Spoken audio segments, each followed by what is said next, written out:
Good morning, all distinguished guests.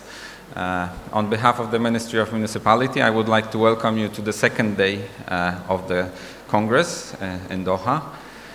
We are excited to have you here and hope that you had a wonderful day yesterday with the opening and the workshops, the tours that happened, and you had the opportunity to see different parts of Qatar. We have a short video to recap what happened yesterday that will be played for you right now. Thank you.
So thank you very much for this experience yesterday. And also thank you for all who contributed to organize those events. And that said, we have more of excitement today. I will shortly introduce you to the concept of the workshops. After these plenary sessions, we will break up into groups of 5 that will visit different areas in Qatar and then discuss and learn about those. Here some paper presentations, some expert introduction, and those sessions will end with a charrette workshop discussions between the participants. So you are very much invited to take part in those workshops. I hope everyone signed up. If not, please coordinate with the registration desk if there is availability for the workshops to join. And just for practical reasons, we need to finish this session a bit before 11. We want to leave at 11 the venue to go to the workshop locations. Now I would like to introduce what will happen in the session. We will have a keynote speech and we will have a young professional planners presentation. So for the keynote speech, I would like to invite Caroline Bos. She studied history at Art and Birkbeck College and University of London and urban and regional planning at the Faculty of Geosciences, University of Utrecht. In 1988, she co-founded Van Berkel and Bos Architecture Bureau with the architect Ben Van Berkel, extending her theoretical and writing projects to the practice of architecture. 10 years later, she co-founded UNStudio. UNStudio presents itself as a network of specialists in architecture, urban development, and infrastructure. Completed urban development projects include the restructuring of the station area of Arnhem and the mixed-use Raffles City in Hangzhou, while current projects include the south bank of mixed-use development in Melbourne and the master plan for a leisure island in South Korea. So I would like to invite Caroline with her keynote speech to the stage. The floor is yours.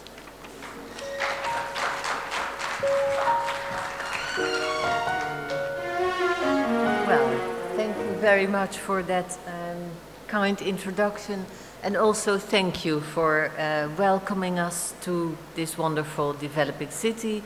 Thank you all the organizers in Doha and worldwide who made this event possible.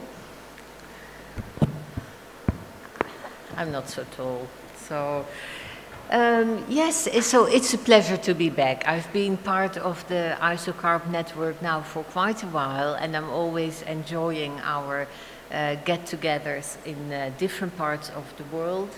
As was introduced in the introduction just now, more and more our focus at UNStudio has been on the urban world. This is an urbanizing world. We are more and more, all of us, living in cities, and we know that we want to actually make a contribution to better lives for people in cities all over the world.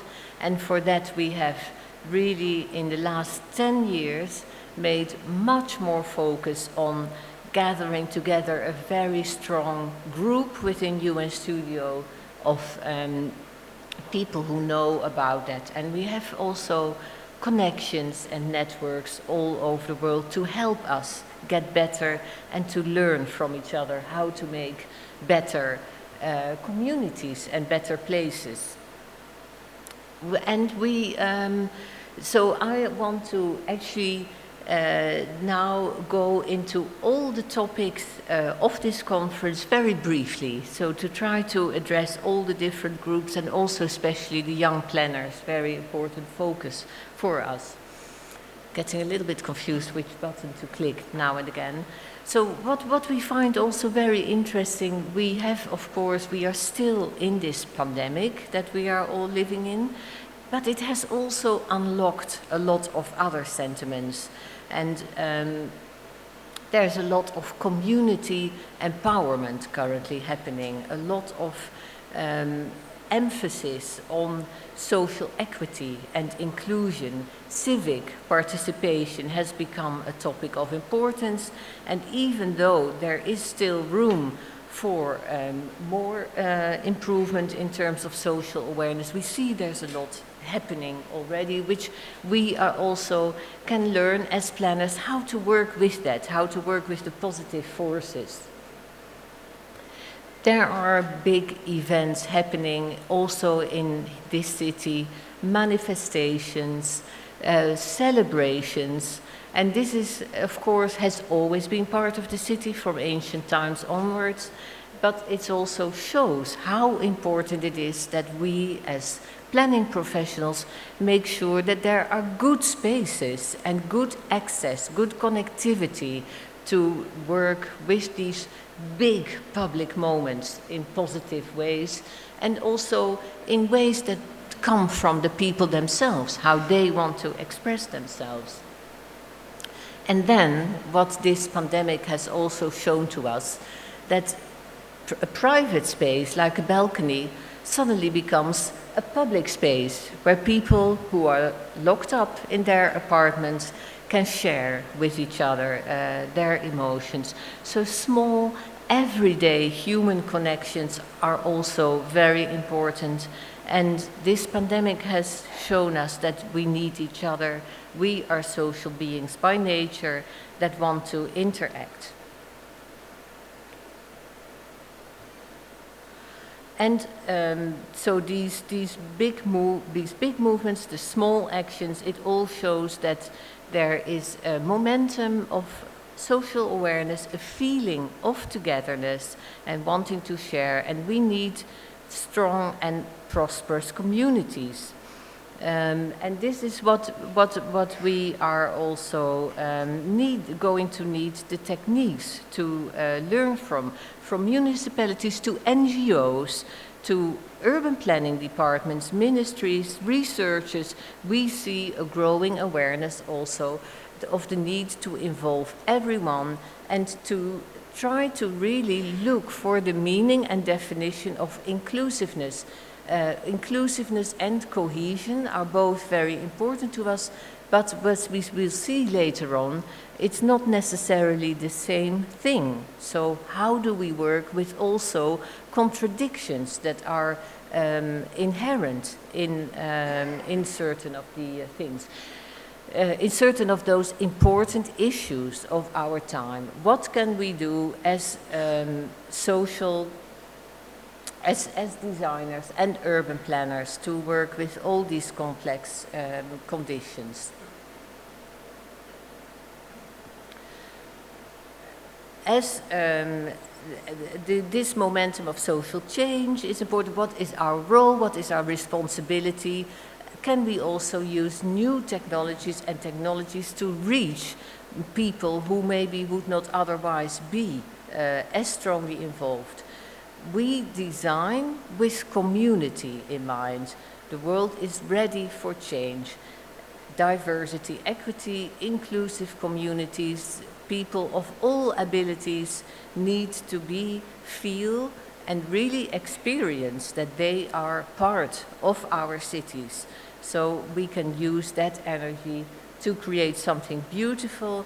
And we also, as a UNStudio community, as we just heard already, over 30 years in practice, and never a dull day, I can say, never a day that was the same as any other day, as also I heard from a colleague just yesterday.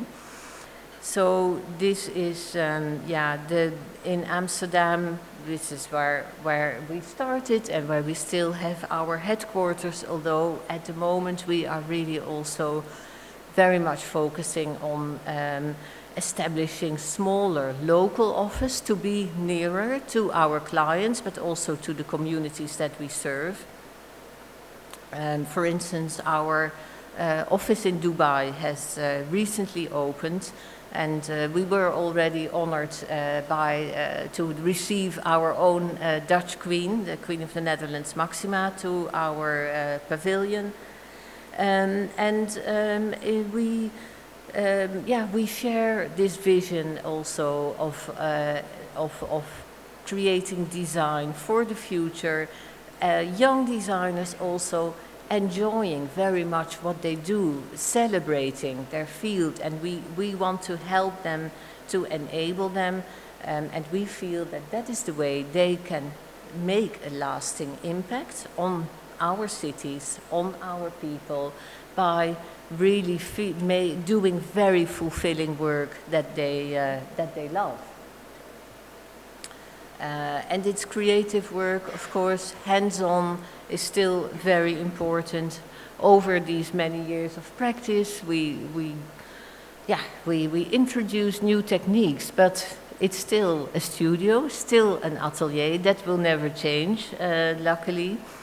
And so the community of designers also is very strong to help each other, and that has an effect again on the wider world, we believe. And we're very happy to work with that together, and to work also with our many clients and communities that we serve, as we say, all over the world, where it is so important to us that we learn from these experiences and then bring these learnings to the next group, to the next stage. And so in a way, as UNStudio, we are like a chain link between different communities. This, for instance, is a recent project that also tries to express that from the smallest to the biggest project, community is at the center, and our vision is shaped by our focus on human interactions and the promotion of togetherness.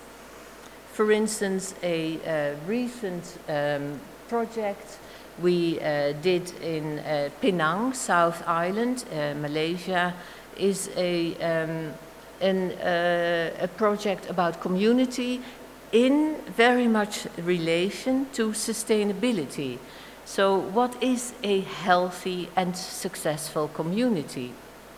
In this project, we imagined a future-proof urban district that functions at all levels towards community empowerment. It's a project that requires the design of a master plan for 3 completely new islands of a reclaimed land on the south coast of the main Penang Island. And these are old fishing communities as well, for which we use a holistic approach to make this new man-made archipelago that combines the use of water, nature, and community to create a healthy environment for both locals but also newcomers. Of course, this is a world of increased mobility. A strong community requires strong, authentic internal identity, so we should not disturb that. At the same time, this is a world where we all move around. So we also need to be both welcoming to others, as we see here, we feel very welcome here, but also preserve the original identity of place very much.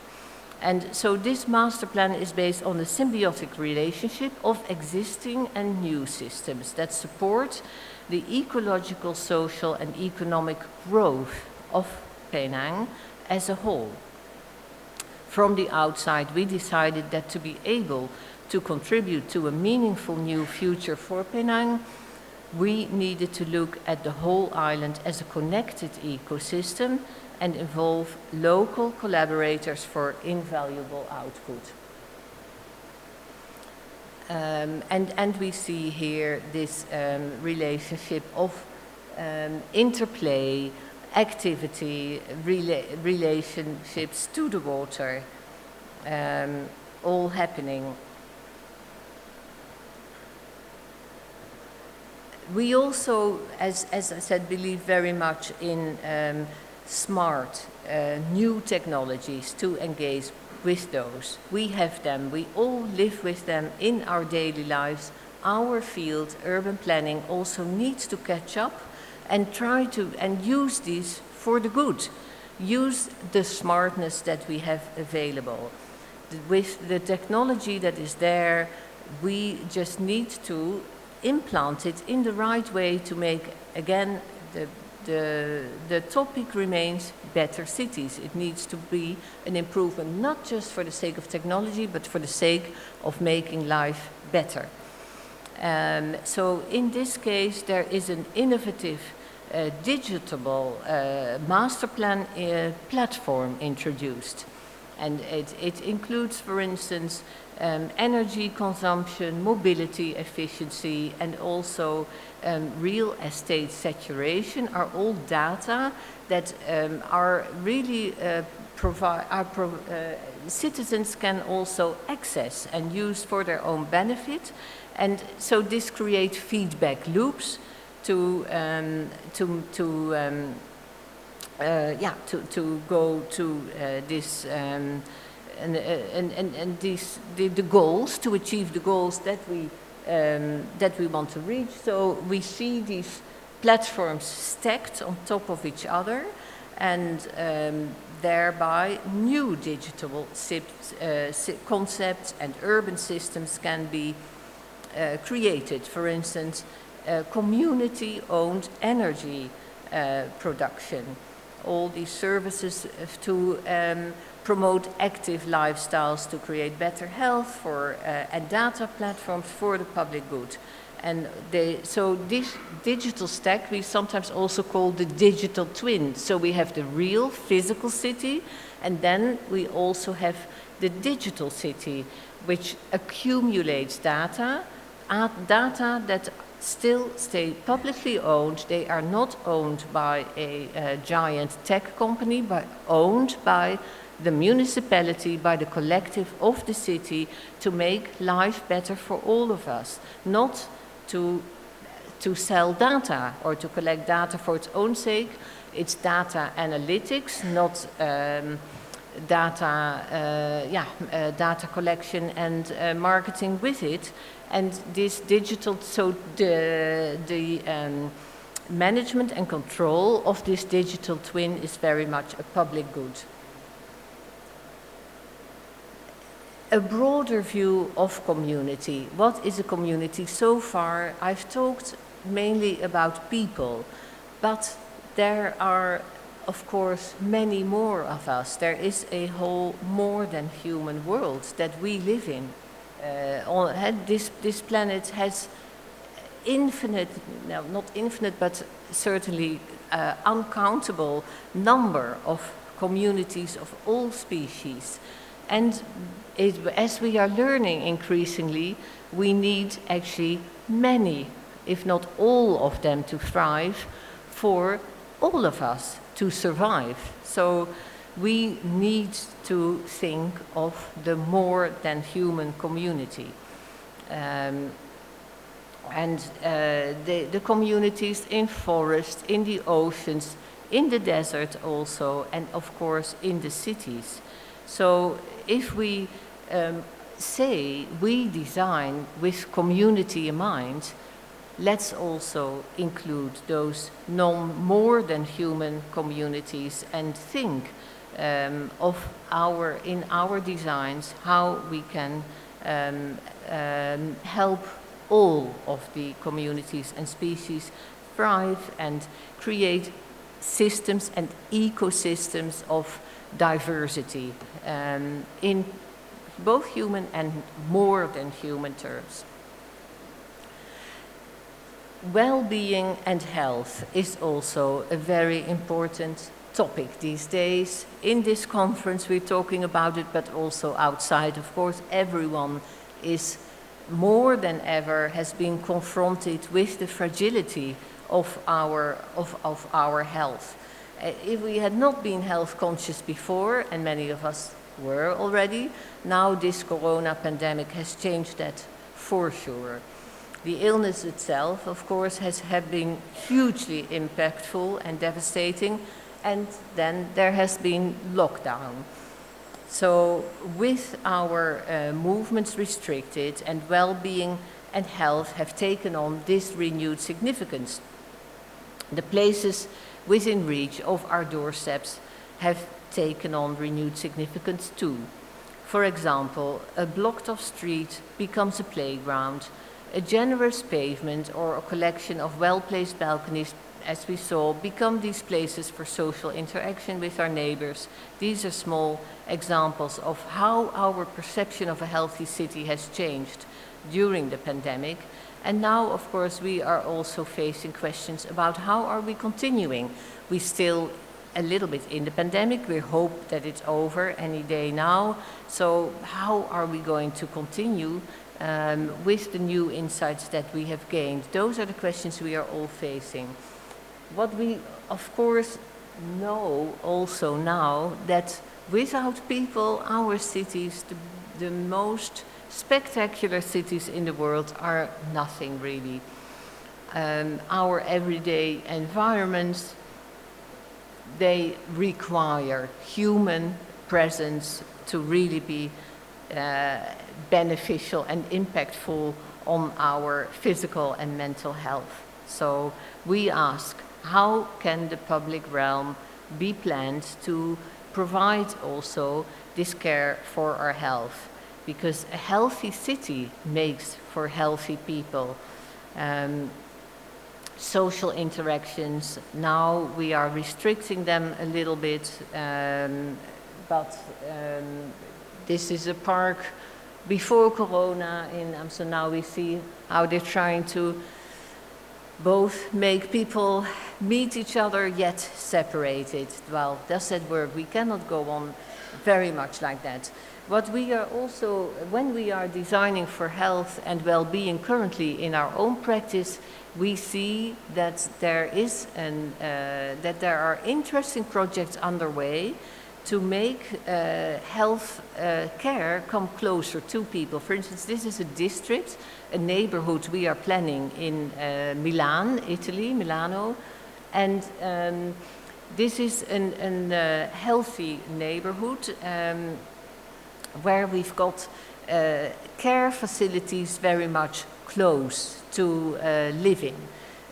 So instead of a big hospital, we've got far smaller specialized clinics in a very green and pleasant environment where also, that encourages also a healthy lifestyle. So we think that this is something that can be attractive for people who needing some form of care. Be very close to your care, not institutionalized, but much more a part of your normal day, but also for health professionals. It's much more interesting and attractive to live like this than have to live very far away from the big hospital that you spend the whole day in and not be able to lead a very healthy lifestyle yourself as a health professional. So this is why we think the healthy city could be the next big development, for instance, after the creative city, which was also very much an economic concept. How can you brand your city to make it attractive to high achievers, highly educated people? The healthy city is something that will be very important in the future. Inclusive neighborhoods mean inclusive for all abilities, an integrate nature, and it's very important for human life. How am I doing for time, actually? Should we wrap it up? So, because I think that the young planners are next, and I'm very keen also to see their work. So I'll just end probably quickly on this note of these care communities, which integrate healthy living, healthcare, really very specialized professional healthcare, and this is a project that is under real development in Milan. This is a project that is at a quite advanced stage, and will be really constructed. So, okay. So the hospital on site triggers this care community where healthcare, well-being bring a completely new social quality, also an inclusive social quality into urban design.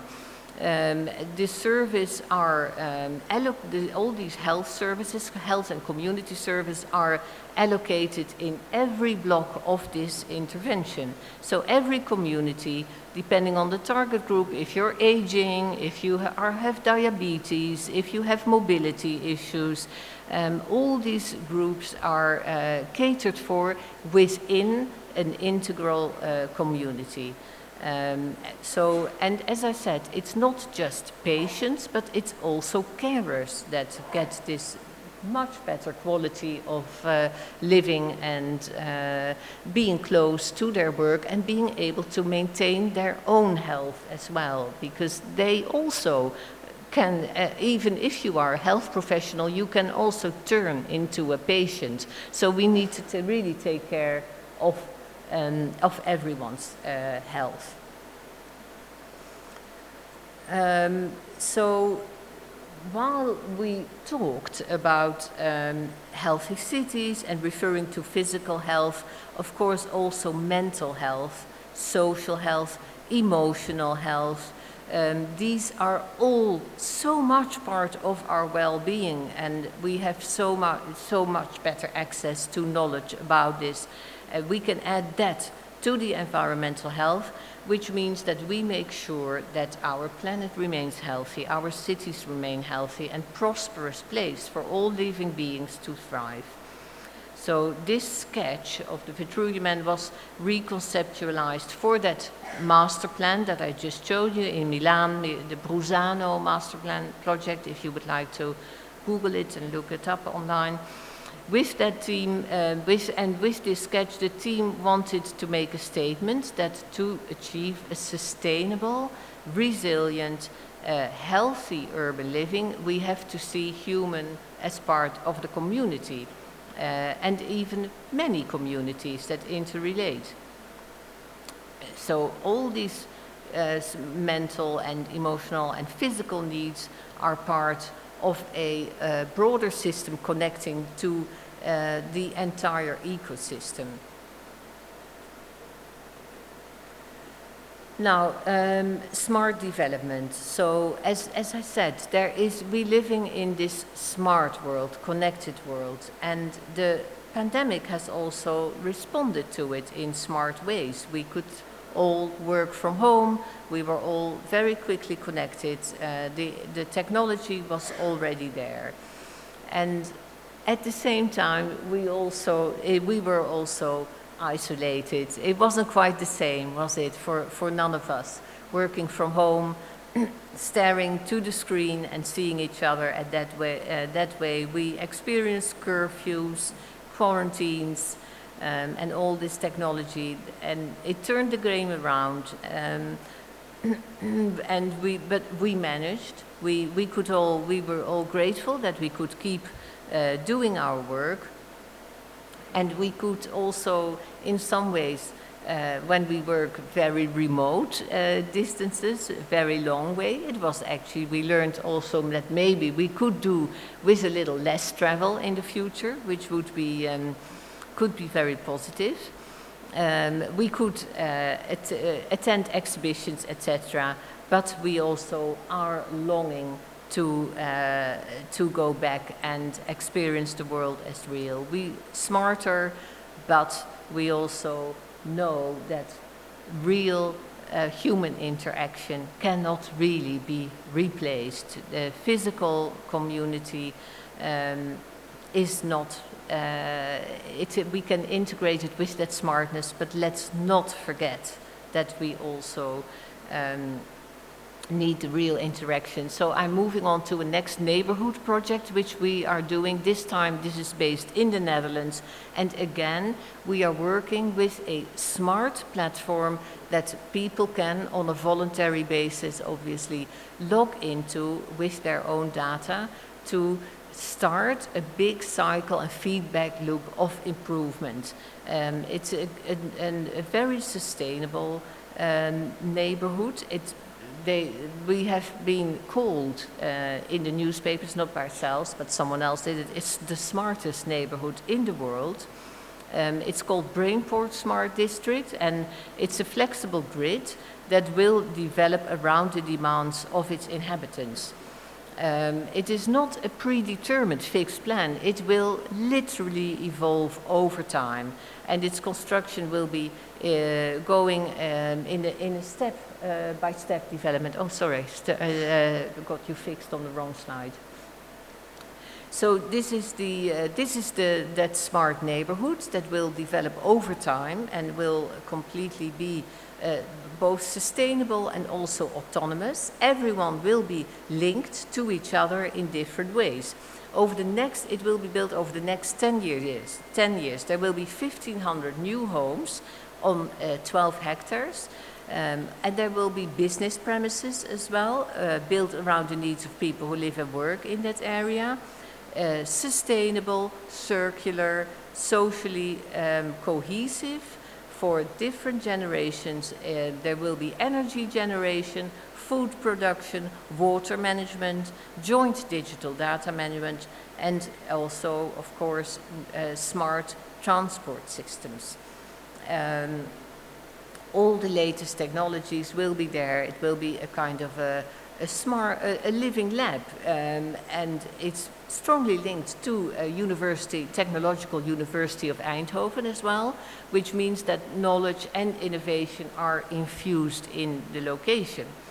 It's an urban prototype, a real-life urban prototype being built in the Netherlands. Of course, the Netherlands is always a country which has a history of innovation. Innovation is in the Dutch blood, so of course this is the country that is happy to embrace this. But what is also in the Dutch blood is to see it through. So the Dutch don't just innovate and then halfway through say, oh, we couldn't manage after all. We cannot afford that because our country would be fully underwater if we did. And so this is, although we are very far in the forefront of this experimental neighborhood, we also know that because of being in this network of specialists, we could never do this by ourselves, but all together we can do this. And we encourage the residents to adopt communal resource schemes, shared energy, as I said, land cultivation. They will all be part of it. And how do we do that? Of course, that will not happen after they have moved in. No, already while we are developing and designing it, the residents are part of it. So participation is so important also for community creation. We have been working with local people who are planning to live there already for 3 years, and we will continue to work with them for the next 10 years. It will be their neighborhood. In the end, no one will remember the name UNStudio. That will be completely forgotten in history. But the people will see it as their neighborhood, and that's what we will be proud of. So we have a little film also to show a future participant talking about her big dreams and plans for her life. Maybe you, I think you said you would click the film. There we go. Mijn eerste idee was om te bouwen op een trailer, een tiny house op een trailer te bouwen. Dat zie je veel in Amerika en zo. En dat had ik eigenlijk ook het idee om dat hier te doen. Maar na verder onderzoek heb ik toch gezien dat je daar ook geen hypotheek op krijgt. En ben ik toch mijn plannen gaan wijzigen. Ik vind het heel verrassend dat de gemeente ook heel erg meedenkt in je eigen ideeën. Dus dat je echt zelf mag gaan dromen hoe je zou willen wonen. En dat ze daar proberen zoveel mogelijk jou tegemoet te willen komen.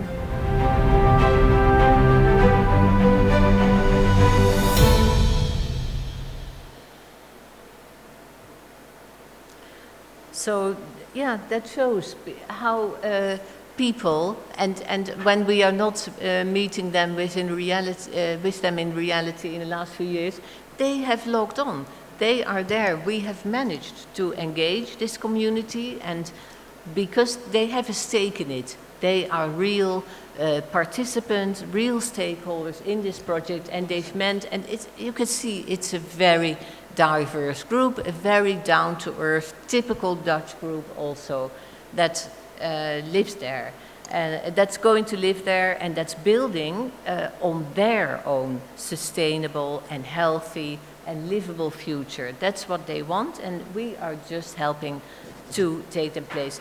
Well, smart cities need these also thriving ecosystems. So with this, we have really, to me, our most overwhelming threat in this pandemic has shown up this enormous environmental crisis that we are in, and that we need to plan our smart cities really, as I said before, for all communities to thrive in. And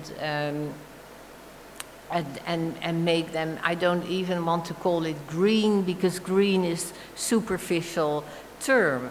It needs to be really about the more than human communities, and biodiversities are very much important for the future. And as we have also seen in this pandemic, people are very creative. This is a restaurant. Restaurants were all closed in Amsterdam.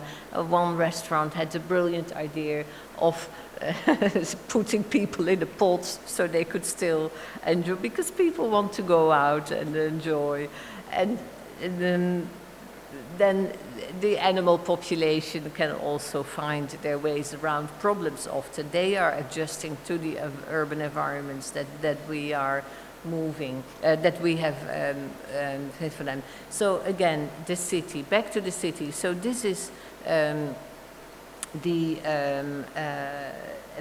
I would like to use this as my closing slide. I think it is about time for me. Yeah, it's time? Okay, so this is my closing slide. I again want to thank everyone for this wonderful opportunity, and to keep working on this. I think you've chosen spot on the right topic about the community, and what we experienced here in Doha. Maybe I can very quickly go to actually what is meant to be my ultimate concluding slide. So I'll flash you through a whole presentation that you've actually missed, but another time. There will always be time. It's this one. When I introduced myself, you saw me sitting all by myself on a bench on your wonderful square near the famous souk. And I was there in the morning with my colleagues from UNStudio, And we thought the benches looked so attractive, but they were actually empty. So I found a little bit, I was tired, sat down, enjoyed the sun. Then we came back in the evening and they were all full. So the lesson here, we thought, is that communities are created and recreated throughout the day. We don't necessarily have to share the same space all at the same time. It's a collective space, we share it, but we share it at our own times and in our own ways. And this is, I think, very important, and this is also why smart technology is important, also to help us find the right calibrations for that. We can respect the authenticity and the social cohesion of particular groups, at the same time share the same space. This is a thought that that's a lesson I learned here in Doha, and the thought I would like to conclude with. So thank you very much for your attention, and it was a pleasure to be here. Thank you. Caroline, if you would like to stay for a moment. Caroline, could you stay for a moment? Because yes. We wanted to allow for a question or two, because what we realized, everyone is saying since coming here, nice to meet you in person, right?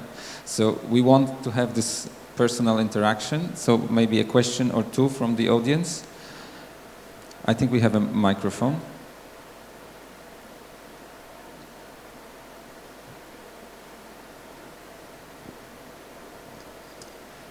Thank you very much for this inspiring presentation. I'm Matej Nikšić, and I will co-moderate track 1, which is on empowerment and inclusiveness.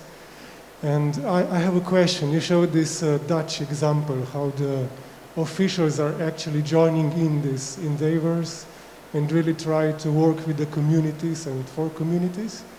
I wonder how the society as a whole came to this stage, that the public administration is really aware of the need to work with the community and is being fully engaged into the process. Because in many parts of the world we see this declarative readiness to work with the communities, but it doesn't happen in real time, in real spaces. Thank you. Yeah, thank you for that question. Yeah, it's very true. I think that we have relied too much on a routine of quite one-sided presentations to a community that then gets a limited opportunity to respond to it. Our approach is different. We don't start with a presentation from our side, and you could say, yeah, it is. So we invite far more people up front, but also to declare an interest. So we also, in a way, it's not indulging, it's not giving a bit more, we also ask something back. We want them to take a stake in it and to take responsibility for that environment at an early stage.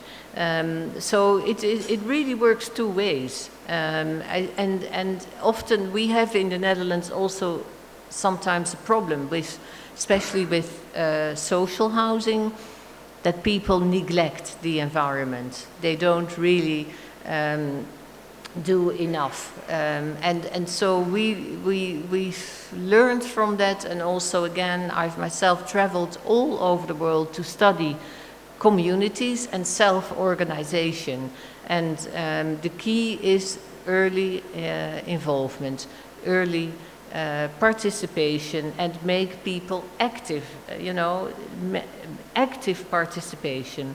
Also we are thereby reaching new generations. Also with the internet, with new technologies, we get new generations on board instead of, the usual suspects. I hope that's... Any other question? Martin?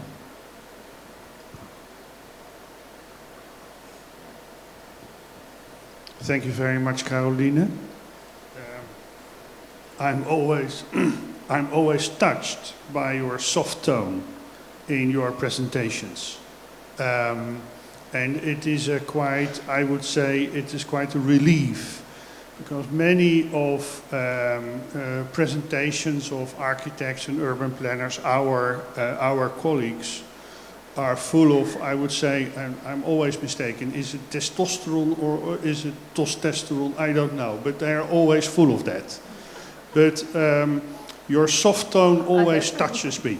Your soft tone always touches me in your presentation, and that makes you say different from many other presentations we get in congresses like this. And I think that soft tone is also one of the successes of UNStudio. And I think that the soft tone is also one of the successes of our profession if we would do it right. My question to you is if the attitude of planners and architects need to be now and then revised in order to meet the demands of our new clients. Clients are normally cities, municipalities, developers, housing corporations, but in fact we work for the people. We work for the communities.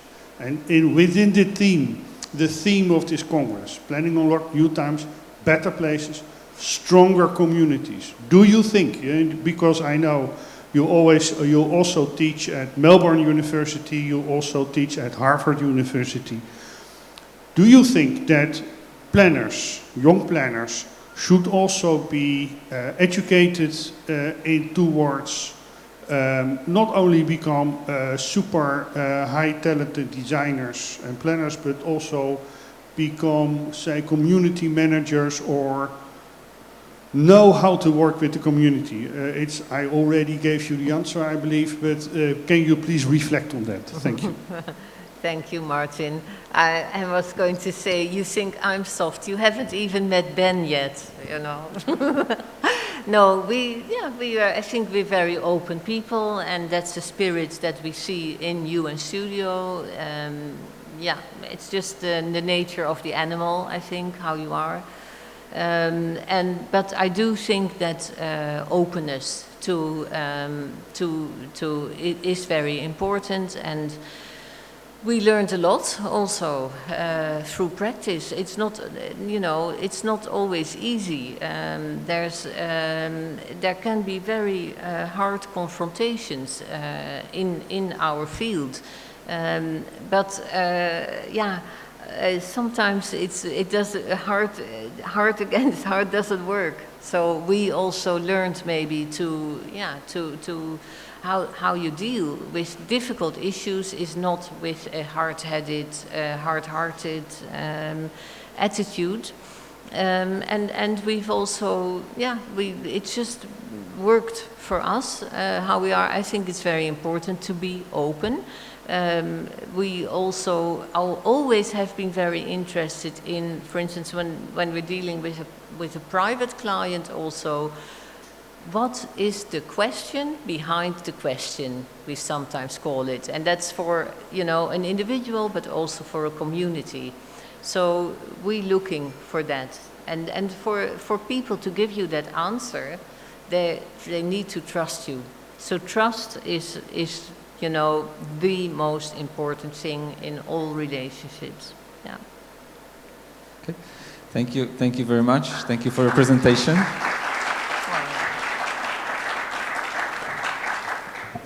And I believe that starts the discussions that will happen later during the day and the following days.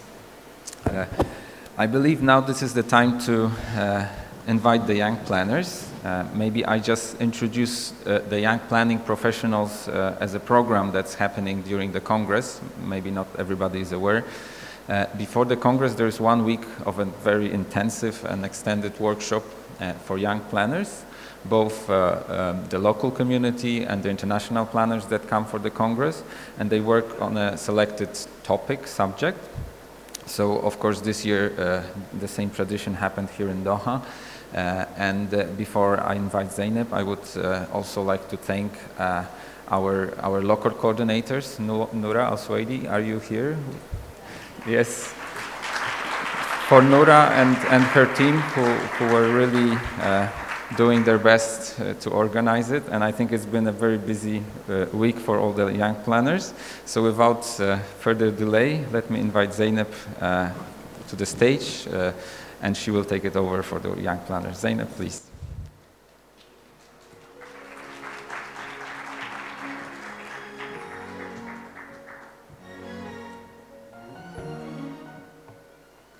Merhaba, merhaba, selam, selamun aleyküm, let's say. So after 2 years, I'm so excited to be back on the stage again. I told the YPPs before, Doha was the last city I visited before COVID, and now it is the first one after the COVID. So I spent all these 2 years at my home. So it is my opening to the world and closure to the world. But thank you again. At first I felt like I'm at home, and still I felt like the security of home. So thank you very much for that personally. So I'm incredibly honored and incredibly excited to tell you that we are back as ISOCARP on the business after 2 years. This is our first in-person event during this COVID period. Therefore, it is a very specific pleasure of mine to open the plenary of the YPP of the 2021 Doha Young Planning Professionals Workshop. Also, celebrating the 30th anniversary of our program, 49th workshop of the program, and after a long wait since 2019, a long run, and please remember when we first met in 2019, we got together and said that yes, we will made our position concrete. We wanted to make our voices be heard in the world for climate change, green deals. So we wanted to put our kind of footprints in a global crisis. But now, while we wanted to deal with a global crisis, we are doing it in another global crisis environment. So I think this is really unique in that sense. So more than 2 decades, urban planning theory and practice is under the search for some critical solutions and programs targeting sustainable development goals, including climate change, zero carbon cities, biodiversities, environmental rights, climate action, and circular economy. And of course, COVID-19 emphasized, on one hand, a new field of struggle, but on the other hand, it can be read as a continuum of decades of warning. And the climate change and deterioration of the environment pose the greatest threat for humans and the non-humans of today and the future, as Caroline also pointed out. So in order to eliminate this existential, ecological, economic, and social risk, and to build a future, institutions across the globe have been taking actions and unlocking planning towards more climate neutral, sustainable ways of operating in every aspect of life. So for us, this was the start of questioning what can we do for the workshop and for not only Qatar but in the global earth. So some questions appeared in dealing with the workshop team.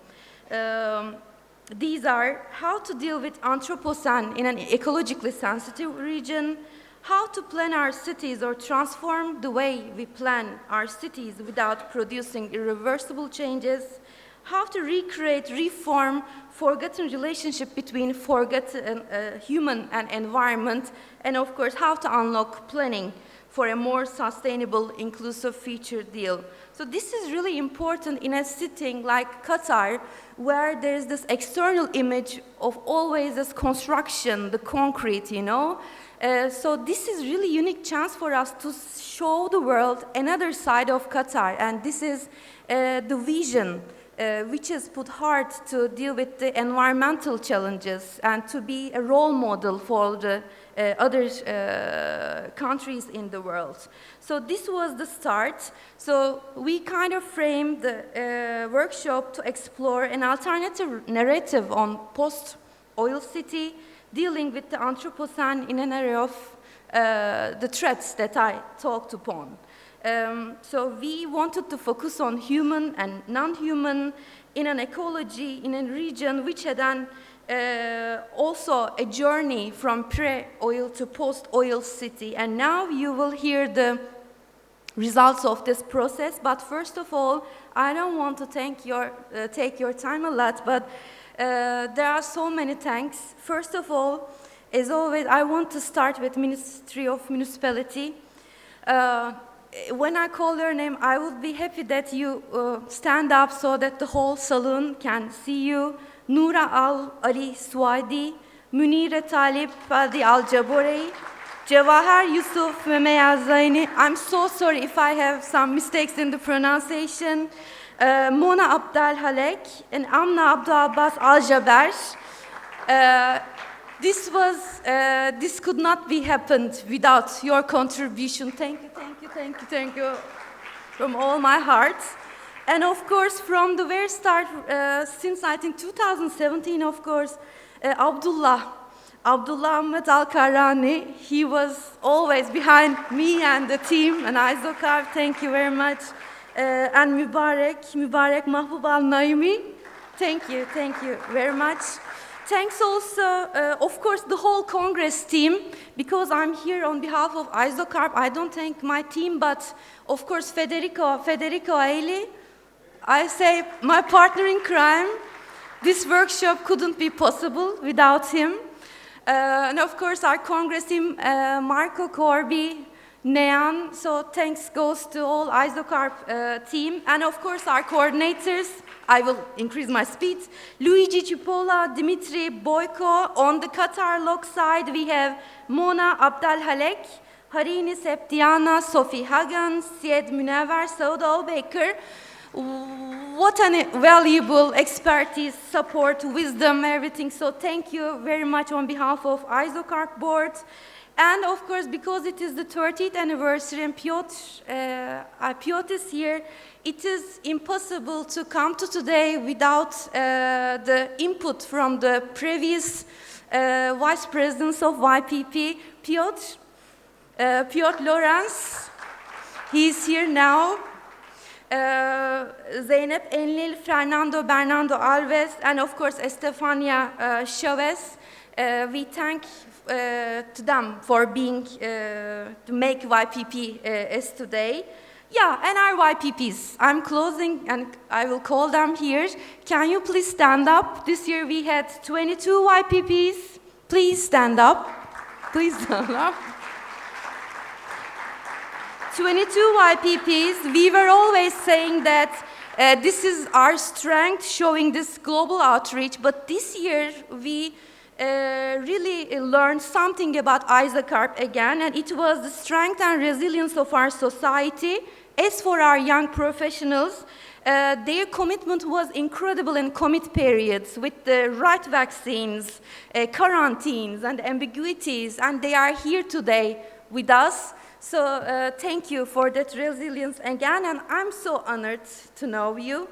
Thank you for being part of our journey, and I hope this workshop will leave a permanent creative remark on your professional careers. We will be together again, and now I'm calling our coordinators, Luigi Cipolla and Dimitri Boyko, to present you the foundings of the 49th YPP workshop. Thank you.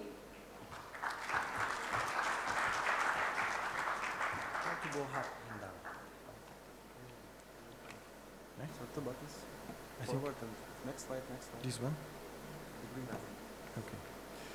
Okay, ladies and gentlemen, colleagues of ISOCARP, today with my colleague Dimitri Boyko, we are going to present the result of the ISOCARP Young Professional Program 2001. Let me just give you a brief introduction.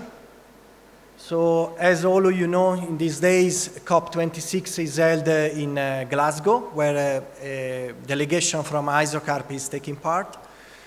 One of the key messages that we want to bring in this World Planning Congress is that the new generation of planner has a very key role in contributing and in tackling, in developing action to tackle climate change. One of the goals of COP26 is to protect and restore ecosystems, is to developing and implementing resilient urban infrastructure that can tackle and respond to the global climate emergency. For example, mangrove forests contribute to climate change adaptation. They can, for example, protecting coastal cities from flooding, from coastal erosion, from sea level rise. In line with the goal of make Alcor City the green and blue cities, this year the YPP 2001 workshop focused on the planning Alcor mangroves area. Here you can see the site area. We're talking about 300 hectares, and that is very bordering and on the edge of the Alcor cities. At the very beginning of the workshop, with the coordinators, we decided to requesting to the participant to developing a project visioning after the site mission. This one to identify immediately some area of interest. By analyzing their visioning, 3 main areas of interest were found and 3 teams were shaped. I'm going to present the 3 teams. The first team is the team preservation.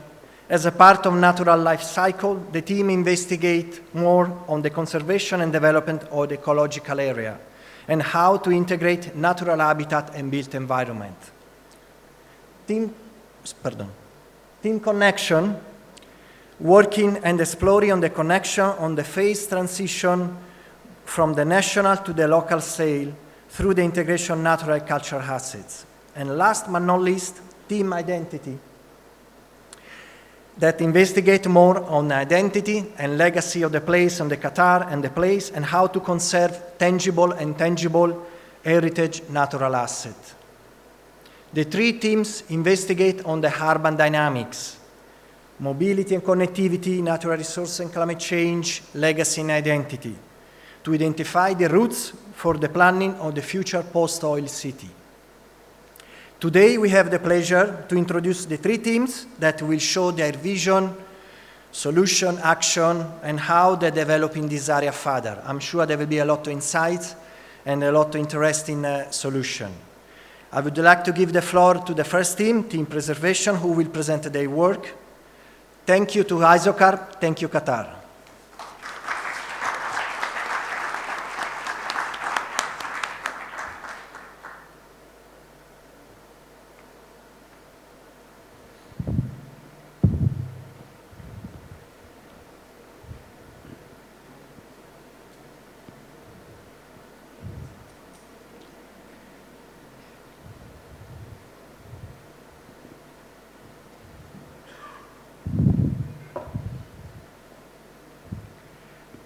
Caring for a tree, and for this instance, the mangroves, is caring for your soul.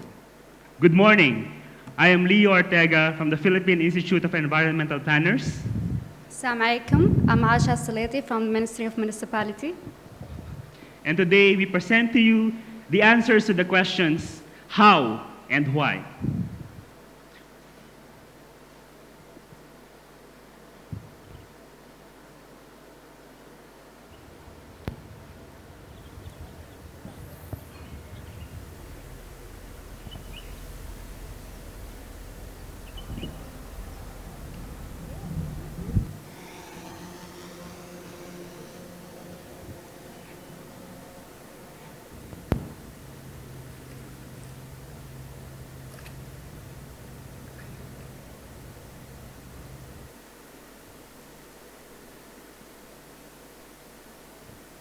We all went to the site and we saw, we heard, we felt, we tasted, we smelled the environment.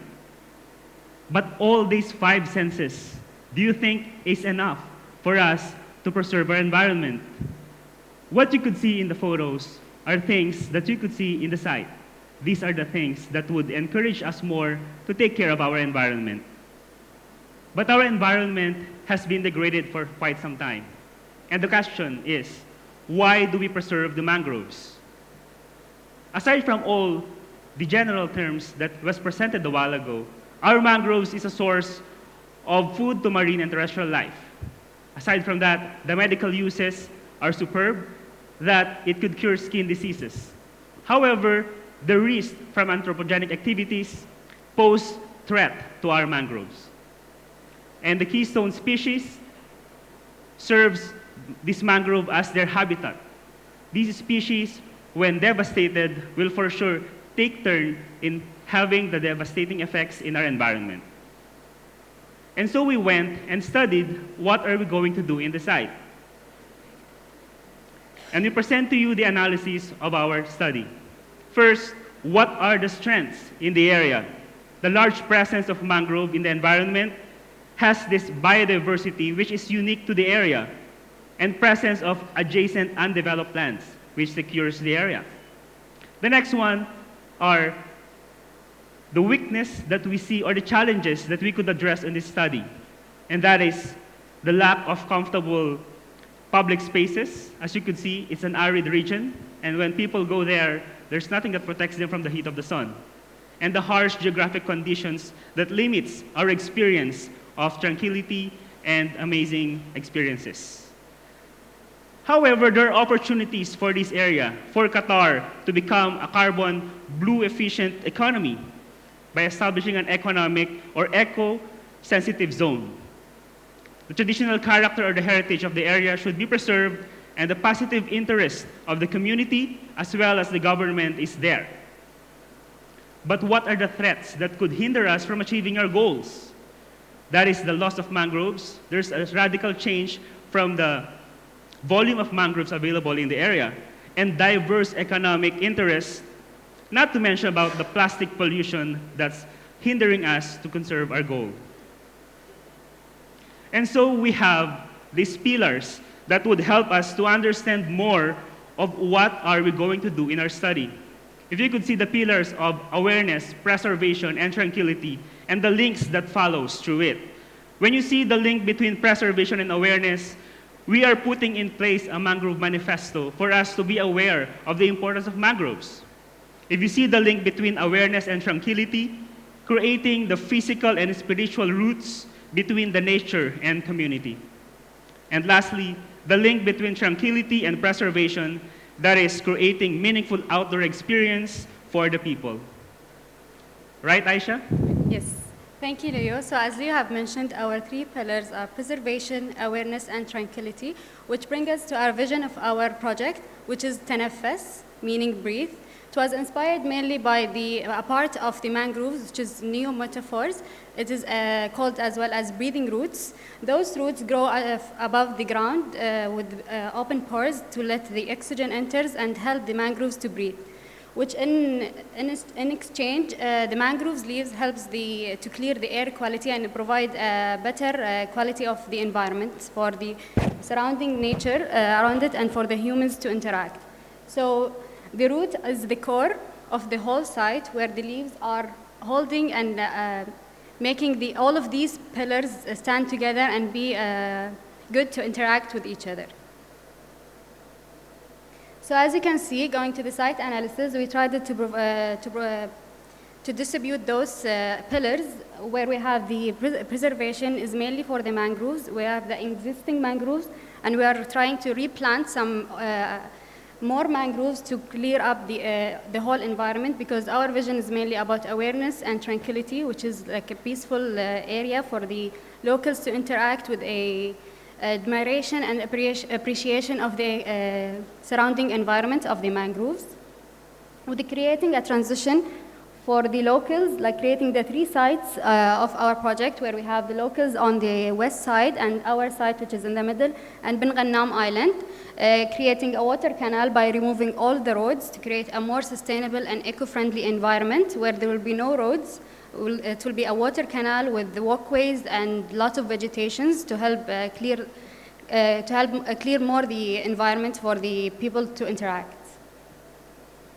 As you can see, this is our vision and how we distributed these pillars. We have the awareness, where we will have an awareness center and observatory towers for observation of the birds and mangroves. It's located in a strategical area where it overviews all of the mangroves and the sites surrounding the area of our site. As for the awareness, is mainly for laboratory and research studies for the mangroves. So they will have some samples of the mangroves to study and aware people and have open exhibitions to explain more and share the knowledge of the importance of mangroves and why we should preserve them. As well as the tranquility, where we have mostly the locals like interacting together with a peaceful open area with no structures. We are limiting the structures, minimalizing, and adding more of vegetation, so all of the shade will be mainly from the trees, the native trees. As well as the preservation, as you can see the mangroves, we have the people interacting and observing the mangroves without reaching or interacting directly inside the part where the mangroves are. So next, we come to the strategies and how we added those solutions. So for the transition, we are trying to reconnect, as I said, the locals to our site by creating a water canal. And as you can see, we're creating, in some parts, bridges where you can overlook the mangroves and try to connect to the site to be more aware and observe the natural resources of the site. And for the tranquility, having an open area for people to interact and have a peaceful mind. As well as the climate change mitigation, where we are preserving mangroves via healthy human-nature interaction through observatory and awareing people about the importance of mangroves. And what do you think about that, Leo? Definitely. When we let the environment breathe, it allows the people, us, to have that quality of life, tranquil life, to let us even breathe. And couple it up with the awareness, the education, for us to know as the catalyst for both of the systems to work together, we will have the wonderful life. However, as humans, we sometimes are not aware of our responsibilities. And so we have this strong message for every one of us to be more responsible in disposing our garbage, because this harms the environment and the species within the area. We have saw this one in the area, and it's not a good sight to see. So let's be more aware and be careful of how we dispose our garbage, especially the masks nowadays, and remove those. Remove the tangles of these masks before you throw them. So the plants will breathe. So in case it ends up in these areas, the plant will breathe and the animals can breathe. Overall, when we have a healthy ecosystem, we have a healthier life, and we can all breathe. Thank you. Thank you very much. Now we welcome the second group.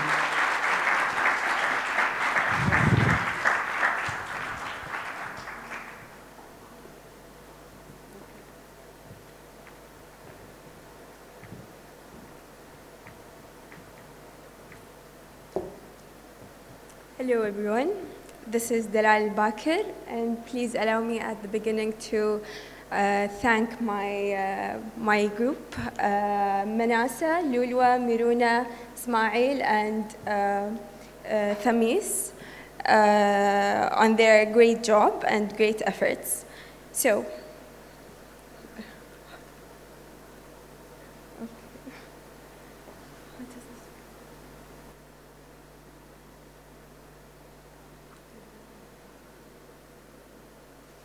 okay.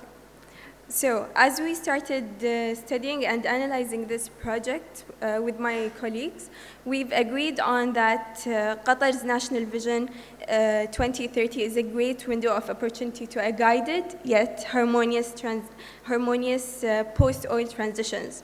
So we've envisioned this site and project at Al Khor City to become a pilot and a benchmark towards that direction, achieving harmonious transitions throughout initiating an eco-mobility corridor integrating natural and cultural heritage.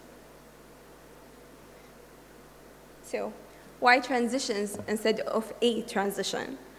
As we moved forward, we've identified 4 core challenges of connectivity: fragmentation, disconnection, rigidity, separation.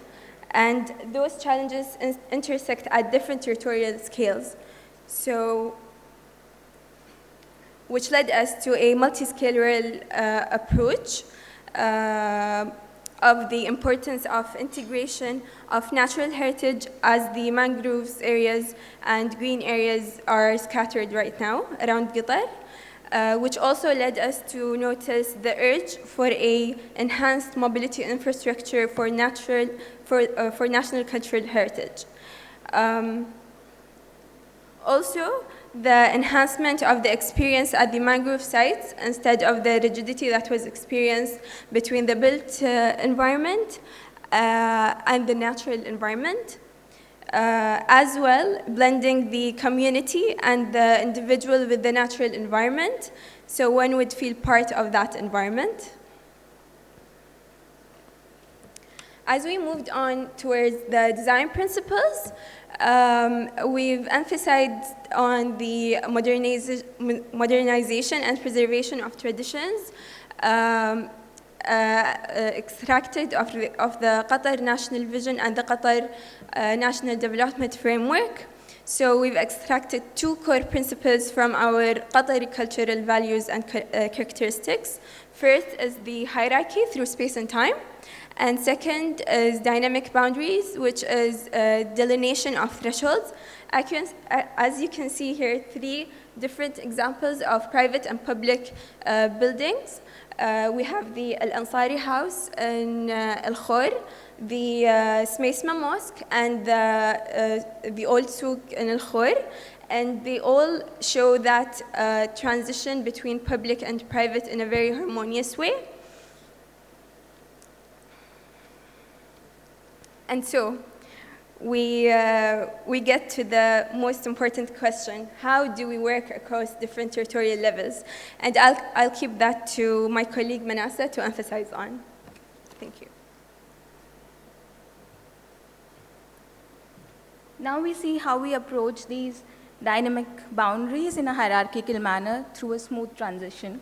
What we see is Al-Khor has 65% of the mangroves for entire Qatar. So that 65% has to be integrated with the remaining 35% in an integrated manner at the national level. What we see at the regional level within Al-Khor is a rich heritage of the Al-Reem Bioreserve, the Al-Dikhira and the Al-Khor mangroves, and smaller pockets of farming lands which could be integrated into a farming belt. And all these three are connected in an ecological corridor through the cycle track, the metro, and our mobility networks. So what we propose for the entire Al-Khor region is an eco-mobility corridor which connects and integrates our natural heritage. When we look at the regional and the micro-scale site level, what we see is our site is bounded by two rigid vehicular roads, and the other side is this dynamic and boundary, which is not really a defined space. So what we are proposing are 4 different zones. Our first is a no-touch zone, is protected for the mangroves itself. The second is our buffer zones along the mangroves, which kind of creates a threshold for this entire area. And the third is the open spaces, which are these transitional spaces which are open and not really occupied in the low tide zone times, but during high tide, it has a space. So these are like open passive use spaces for human activity. And the fourth is the higher land, small pockets which are the least hindered by our natural environment, is where we propose a development zone for future development for this area. So overall in this network, what we also propose is connecting this to the larger network of the mangrove belt itself. So we have a small purple island, which is like a tourist spot. So we also propose to connect this site to that strait and to the wooden bridge. There are a lot of public spaces along the Al-Khor settlement, the Al-Khor Park, the Corniche. So we connect these open spaces to our buffer zone and the green promenade itself. And the lowermost site where we see is the main vehicular access is where we propose a grand entry to the site when you're coming from the main Al-Bad Stadium. So what we propose is the design of an experience unique to anyone and common to everyone. Thank you. Shukran.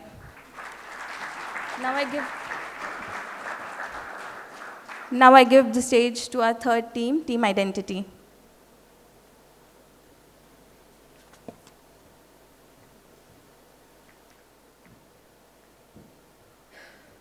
Good morning, everyone.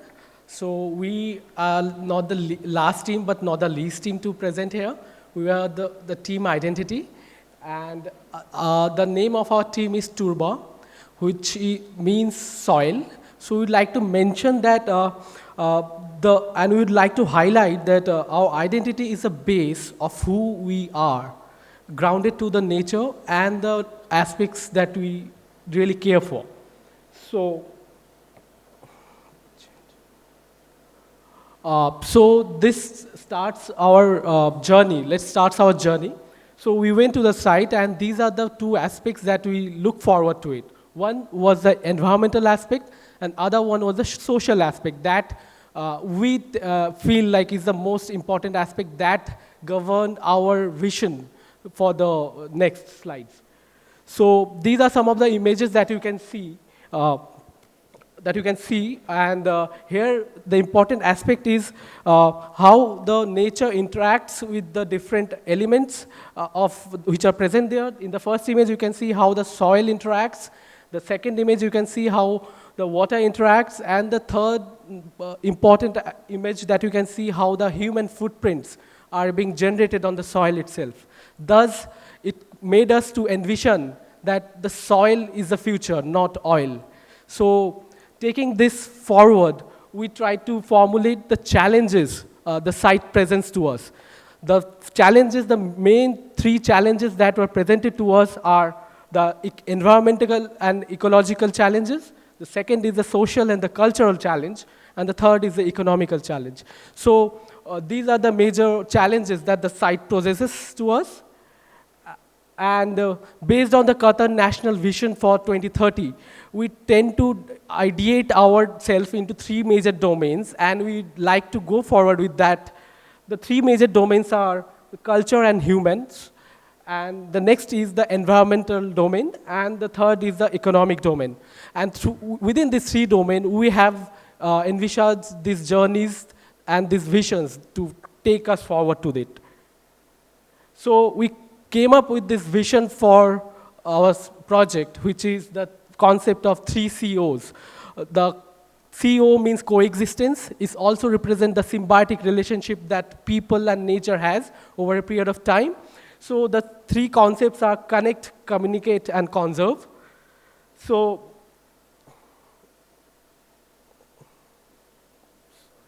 sorry.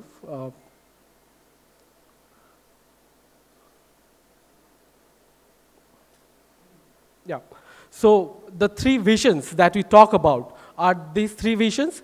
So in the first connection concept, we talked about the connection between land and the water, which becomes a very important interface of the project. And the second aspect is the communication with nature and the human. And this diagram actually suggests this symbiotic relationship of man and the human in the site. And the last one is to conserve the natural identity, also the tangible and intangible identity of the place of Al-Khor. So then we came up with the different strategies to implement over the site, and these strategies talk about creating an interface which is very permeable and also very interactive, where nature plays its part, and the interventions that we talk about are very much grounded to the nature. And at the end of the stage, we came up with a proposed structure plan which takes into consideration all these aspects together of harmony, of coexistence and co-living. And I would like to call Munera on stage for the next part. Thank you.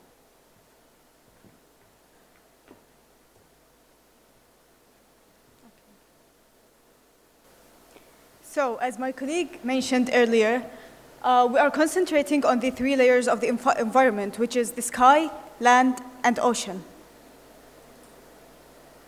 To start with, we would like to emphasize the value of the site, since the site itself has a great value, by reflecting and responding to the site environment and social context.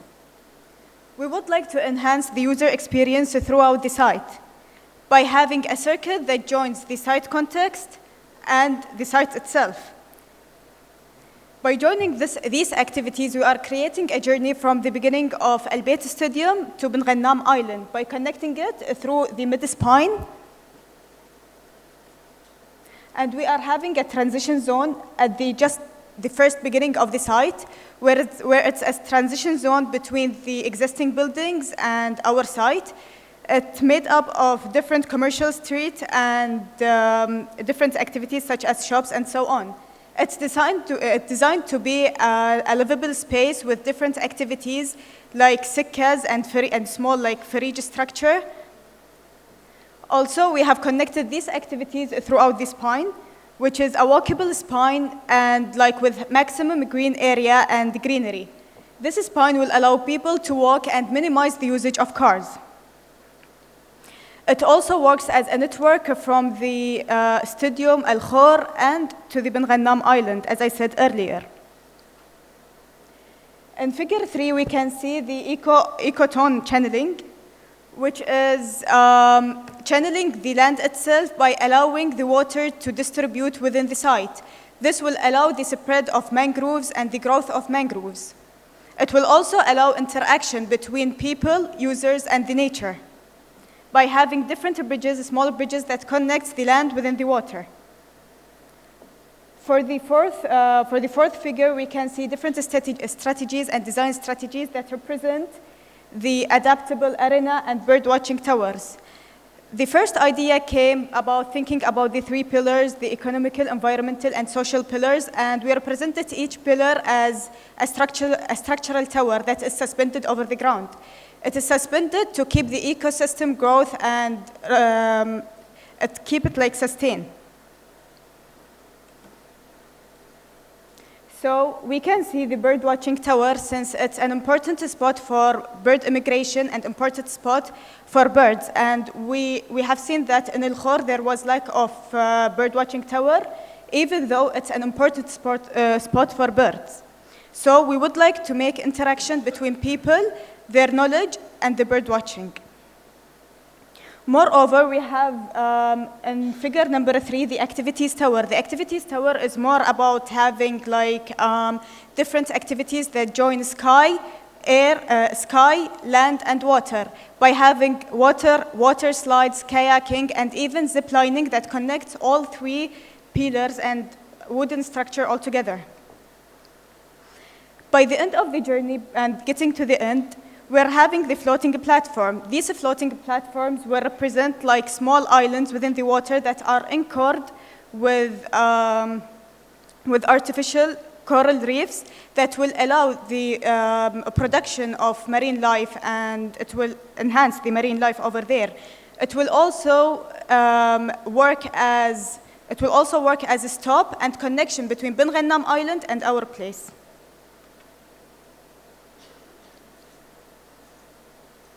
Finally, our main design approach is to create minimal intervention by using light structure, adaptable structure, and temporary structure. Thus, we don't affect the ecosystem over there.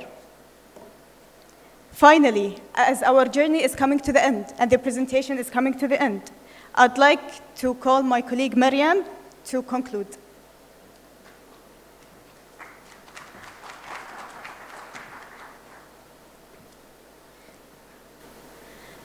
To bring this to a close, we made sure to connect the 3 elements to the identity, which are sky, water, and land. To emphasize and showcase the importance of this site. Humans always forget that we are part of nature. They think that it's separate. But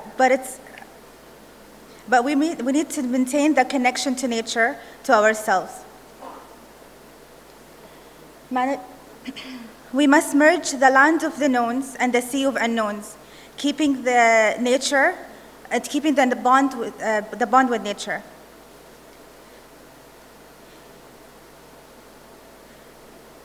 Keeping the resources in harmony with minimal interventions, conserving the ecological system of this unique space, and maintaining our valuable legacy of our predecessors.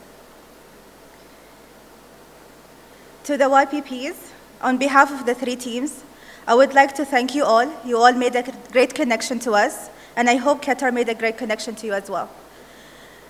To the attendees, thank you all for your time, and I hope these 3 proposals you take it into considerations. And one last thing, I would like to invite all the YPPs, attendees, and coordinators on the stage for a great group photo. Thank you.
Thank you so much.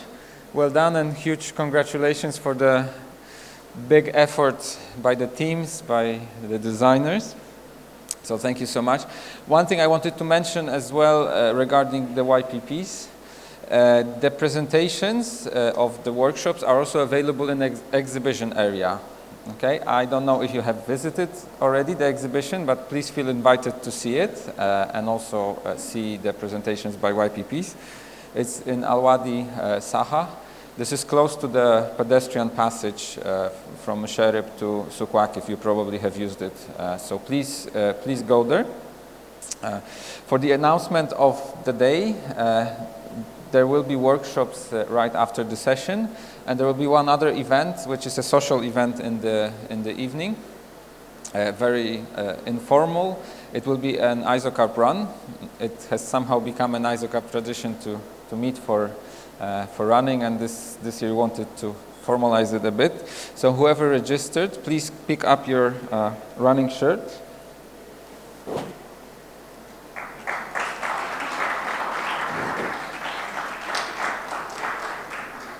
If you have not registered, please join. And this is a very social, all abilities welcome event.